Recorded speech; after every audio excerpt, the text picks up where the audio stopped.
ex senador Roy Barreras. A propósito de Roy Barreras, anoche tuiteó. Sí. Respondió porque los que están detrás de este tema de Carlos Hernán Rodríguez son Jennifer Pedraza y Cristian Avendaño, ¿sí? Los congresistas. Ellos se fueron durísimo contra Roy Barreras y Roy Barreras anoche puso el siguiente tuit. La mesa directiva del Congreso lo que hizo fue acatar los fallos del Tribunal de Cundinamarca y el de Medellín, que nos ordenó hacer una nueva lista. El Consejo de Estado no está de acuerdo y en controversias jurisprudenciales el Consejo de Estado tiene, por supuesto, la última palabra y debe acatarse. No nos equivocamos, yo volvería a acatar las dos tutelas. Imaginen cuál hubiera sido el escenario si David Racero y yo hubiésemos desacatado los fallos de tutela. Además del arresto, habían dicho que nos queríamos quedar con la lista viciada anterior para poner contralor de bolsillo. Malo si se ataca, malo si no se ataca, dice Roy Barreras. Si no se acata. Acata. Dije ataca, acata. Sí. Tenemos en línea precisamente a Cristian Avendaño, uno de los congresistas que está detrás de todo este tema en el Consejo de Estado, que interpuso la denuncia, ¿no? La demanda, ¿sí? Y que la revisó y que la trabajó el magistrado Carlos Enrique Moreno Rubio. Doctor Avendaño, bienvenido a RCN Radio, gracias por estar con nosotros, buen día. Buenos días, un saludo a usted, a todos los oyentes, es un gusto estar con ustedes. Bueno, finalmente se pronunció el Consejo de Estado, ya Carlos Hernán Rodríguez no es más contralor de la República. ¿Qué viene ahora? Pues sí, básicamente el Consejo de Estado nos da la razón en todos los argumentos con los cuales nosotros interpusimos esta demanda de nulidad del proceso, porque así la interpretación, estaba escuchando, así la interpretación que le quiera dar a los tribunales administrativos el señor Roy Barreras, sea la interpretación acomodada que él quiere, pues no se le ordenó en ningún momento que cambiara los criterios de ponderación, en ningún momento que incluyera un puntaje en una entrevista que no existe en la ley. Y pues el tribunal le puede a uno dar algunas indicaciones, pero pasar por encima de la ley, pues eso no era permitido, claramente. Ahora que viene, hay que hacer un nuevo proceso dentro de los parámetros de ley, tiene que reunirse la mesa directiva del Congreso, abrir una convocatoria, emitir una resolución con unos términos, con unos tiempos, hacer un nuevo concurso y demás para poder elegir un contralor. Mientras tanto hay una vacancia temporal que asumo que debe ser, eso sí lo estamos revisando, debe ser el subcontralor quien asuma mientras se adelanta el proceso. El senador Roy Barreras dice que él tenía que acatar, como usted lo acaba de escuchar, unas tutelas que se habían interpuesto en medio del trámite y que por eso procedió de esa forma. ¿Qué hubiera pasado si Roy Barreras no acata esas tutelas, como lo plantea él en su trino? No, es que las tenía que haber acatado, pero no tenía que inventarse un nuevo procedimiento. Es que es un mentiroso categórico, porque dice, se escuda en las dos órdenes del Tribunal Administrativo de Medellín y del Tribunal Administrativo de Cundinamarca. ¿Qué dice el Tribunal Administrativo de Medellín? Que se tenía que reconfigurar la lista porque no era paritaria, no cumplía con equidad de género, pero había una lista de 20 en el cual estaban unas mujeres muy valiosas que habían concursado, que habían participado, y con esas mismas personas había podido reconfigurar y reorganizar la lista, entendiendo y acatando esa orden del Tribunal Administrativo de Medellín. Y ahora el Tribunal Administrativo de Cundinamarca lo que le dijo fue, vamos a abrir una investigación para ver si en realidad se cumple con los criterios de mérito en la reconfiguración de esa lista de elegibles. ¿El que tenía que hacer? Contestarles con todos los argumentos del proceso que se estaban cumpliendo con los criterios de mérito porque la lista se había reorganizado en el orden que venía el concurso de la prueba de méritos que realizó la UIS. Con eso había acatado las órdenes de los tribunales sin violar la ley, que fue lo que hizo, porque lo que hizo fue agarrarse de las órdenes de los tribunales y decir que iba a meter una entrevista, no sé de dónde se sacó que esa entrevista tenía unos puntajes, se inventó una subcomisión en el Congreso, nombró unos congresistas, entrevistaron por 3 minutos a cada uno de los candidatos y cada partido le daba un puntaje a esos candidatos con 3 minutos de escucharlos, que aparte de que no es objetivo, viola la ley y no era lo que le decían los tribunales administrativos que tenían que hacer. Es decir, ahora lo que quiere él vender es que lo que le decían los tribunales es contradictorio con lo que hoy dice el Consejo de Estado, y eso en ningún momento riñe, había podido acatar sin violar la ley. Sí, ahora, para usted es claro que todos los candidatos que participaron, incluido el actual Contralor, podrían, ajustados a esas reglas de juego que pide el Consejo de Estado, volver a aspirar a ser Contralores. Claro, pueden aspirar, pero tiene que cumplirse. Es que aquí nuestra pelea no es ni siquiera inicialmente por quién es el Contralor. Nuestra pelea es porque la Contraloría es independiente y para que sea independiente se tiene que cumplir con que el procedimiento realmente se haga de la mejor manera, que se haga cumpliendo la ley.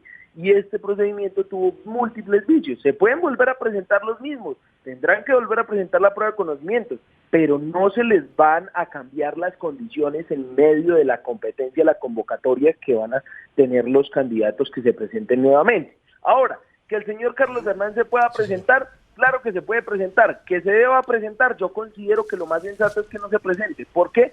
Porque tuvo la Contraloría unos cuantos meses apenas. Y con esos cuantos meses apenas salió un escándalo en el cual uno de los altos cargos de la Contraloría hace exactamente un mes salió a denunciar que el subcontralor manejaba la Contraloría de manera politiquera. Hay diferentes denuncias de que había participación de los partidos dentro de la Contraloría, que Dilian Francisca tenía allá, que Roy tenía cuotas políticas allá. Y pues yo creo que lo más sensato es que si que en ese tiempo tuvo la Contraloría, tenía esos escándalos, pues no se presente o que el Congreso no lo elija. En el mismo sentido de lo que usted está señalando, explicando o argumentando, en consecuencia, a su modo de ver, ¿por qué hizo Roy Barreras lo que hizo? Ese cambio en las reglas de juego. ¿Para lograr qué? ¿Para obtener qué? Pues mire, lo que terminó pasando en el Congreso fue que todos los partidos terminaron votando por Carlos Hernán Rodríguez. Todos los partidos, desde el Centro Democrático hasta el Pacto Histórico, terminaron votando por Carlos Hernán Rodríguez. ¿Qué hicieron? Con esa modificación en los puntajes, con esos puntajes de la entrevista que ponderaron, cambiaron el orden de la lista de elegibles e hicieron que, como es un concurso de méritos, como una competencia, que Carlos Hernán, que no estaba en el primer lugar, que está en el tercero, pasara al primer lugar. Y ese, si usted se fija, los argumentos de la mayoría de los congresistas que votaron por Carlos Hernán, dicen que es la razón por la cual votaron por él. Yo no creo que esa sea la razón real, pero eso sí lo utilizaron de argumento para decir que votaron por el mejor. Y votaron por el mejor, pero porque arreglaron los puntajes. El señor Roy Barreras arregló los puntajes para que el señor quedara de primera. Y así fue que quedó electo. Entonces yo creo que el señor Roy Barreras acomodó a los puntajes para que su contralor quedara más arriba de lo que había quedado previamente, y con eso fue que se sustentó que todo el mundo votara por el señor. Yo voté en blanco porque había múltiples vicios, los advertimos, todos los vicios de procedimiento, les dijimos esto tiene vicios de procedimiento, ustedes están cometiendo un error, y a pesar de eso quisieron avanzar a toda costa. O sea, no creyeron de nada de la ley y avanzaron a toda costa cuando nosotros lo advertimos allá en el Congreso el día de la elección. Sí, representante Cristian Avendaño, pero le reitero la pregunta, ¿por qué y para qué se hizo todo eso, todo ese movimiento, toda esa jugada? Pues el Contralor es el segundo hombre más poderoso del país, considero yo, después del presidente. Yo creo que aquí había un interés claro de que el Contralor, o congraciarse con quien iba a ser el nuevo Contralor, o poner un Contralor. ¿Un Contralor de bolsillo, como se dice ahora? ¿O se ha dicho siempre? Pues eso es lo que se dice, que es un Contralor de bolsillo. Yo no puedo afirmar categóricamente eso porque eso me implicaría unos problemas, digamos, judiciales, pero lo que sí hicieron fue violar la ley para poner una persona que estaba de tercero de primero y poder votar por él con ese argumento. Doctora Avendaño, pero usted lo que está diciendo es que el nuevo embajador de Colombia ante el Reino Unido de la Gran Bretaña e Irlanda del Norte, que salió de la presidencia del Congreso de la República como senador y cuya tarea además fue elogiada en redes sociales y por muchos columnistas porque lo había hecho sumamente bien a la hora de debatir o dirigir el debate de proyectos de reformas en el Poder Legislativo, ¿usted lo que está diciendo es que él es un politiquero y un manzanillo y un lagarto? Pues es que eso lo sabe todo el mundo, es un camaleón que se quita y se pone la camiseta que necesita cada vez que quiere obtener el poder. Y es, o sea, ¿de dónde este señor que era de la U, que venía de los partidos tradicionales, ahora es un político de cambio? Eso no tiene ningún sentido. Que el tipo tenga mucha experiencia para manejar el Congreso en los debates de proyectos, pues eso sí se le reconoce, porque lo que hace es violarle el derecho a la palabra y avanza a toda costa de la gente y punto. Pero este señor Es un político tradicional, eso lo tiene que saber todo el mundo, lo sabe todo el mundo. Lo que pasa es que como sabe disfrazarse perfectamente, pues entonces hace pasar hoy por político de izquierda, y si mañana vuelve la derecha, entonces él ya está allá con la derecha. Eso es lo que nosotros le hemos criticado a este gobierno de manera categórica. Y no puede ser que ahora politiqueros tradicionales estén metidos disfrazados del cambio. Eso no es el cambio. Ahora, doctor Avendaño, el Congreso que eligió a Carlos Hernán Rodríguez 8 meses atrás no es el mismo que podría elegir al nuevo Contralor. Hay unas fuerzas nuevas, hay unas corrientes nuevas y hay unas declaraciones de independencia de algunos partidos que podrían jugar para determinar quién sea el nuevo Contralor, ¿verdad? Sí, pues es el mismo Congreso. Lo que pasa es que los mueven intereses diferentes porque no lograron ponerse de acuerdo. ¿Qué pasa? Esto es una discusión esta discusión que estamos dando en este momento no la deberíamos estar dando, porque no tiene lógica en lo elemental que políticos elijan a quien controla los recursos que ejecutan otros políticos. Eso no tiene sentido, eso es casi como ser juez y parte, pero pues esa es la Constitución y la tenemos que respetar. ¿Cómo irán a votar? Ni idea. Yo voy a ser garante de que se cumpla al pie de letra la ley y que el proceso no tenga vicios, que el mérito sea el principal, digamos, punto de criterio de ponderación de la elección del Contralor. Pero yo lo que creo es que sí, al desbaratarse de la coalición de gobierno, la votación va a estar muy incierta. Ahora, aquí hay un asunto de fondo, como usted lo ha planteado, representante Cristian Avendaño, y es ese yo te elijo, tú me eliges, que se da en distintas instancias en la escogencia de distintos dignatarios de entidades del Estado. El presidente de la República terna el fiscal general. Y hay allí una posibilidad enorme de que termine siendo un fiscal afecto y muy amigo del presidente. Aquí el Congreso de la República escoge al Contralor General de la República. Y lo que usted explica, entonces termina ahí generándose una sociedad política que en el pasado ha llevado incluso a contralores a la cárcel. ¿Por qué le es tan difícil al Congreso legislar? Por ejemplo, un acto legislativo sería pertinente en el caso del Contralor y del fiscal para cambiar la manera de escoger a esos funcionarios. ¿Por qué no se logra eso en el Congreso? ¿Eso sí sería un cambio o no? Claro, por los intereses políticos. Miren, nosotros estamos trabajando en un acto legislativo que acaba con las contralorías territoriales, lo vamos a radicar el 20 de julio.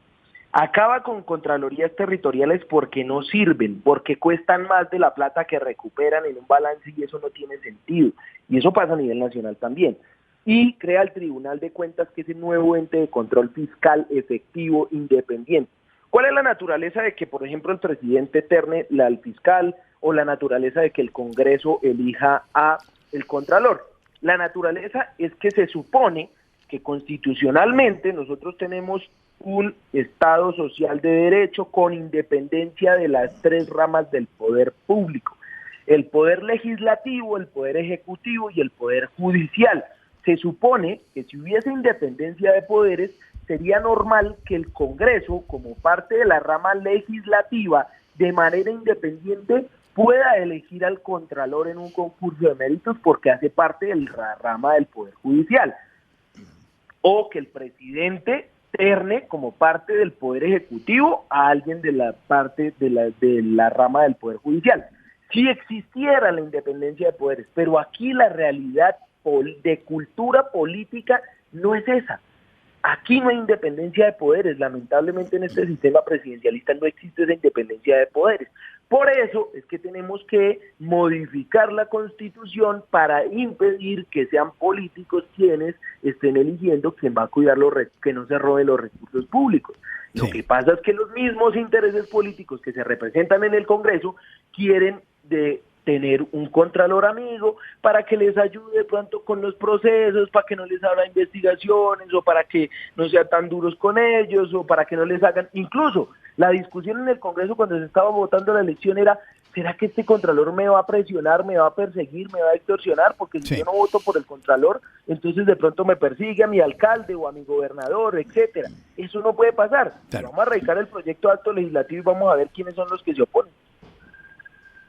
Pero, doctora Avendaño, en ninguna parte del mundo hay una elección como la del Contralor en Colombia que sea más transparente o menos. Le pongo un ejemplo. Estados Unidos, que debe ser la democracia más seria del planeta, pues tiene como norma que el fiscal general de la nación es el ministro de Justicia o el secretario de Justicia y lo nombra el presidente de la República. Es decir, no hay manera de ser completamente independiente a la hora de elegir a alguien como el fiscal o el procurador o el contralor en ningún país del mundo. Entonces, vuelvo a un término que empleé en una pregunta anterior. ¿No cree usted que la falla está en ustedes, los congresistas?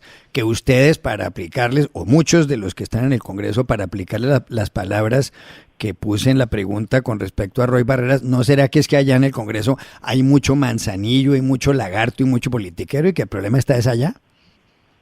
Pues mire, yo justamente en la respuesta anterior le dije, esto es un problema de cultura política, porque si se respetara desde el nivel de cultura y de evolución de la cultura política, la independencia de poderes, se tendría que elegir al mejor por mérito y punto, final, que lo escoja el Congreso por mérito, estaría bien.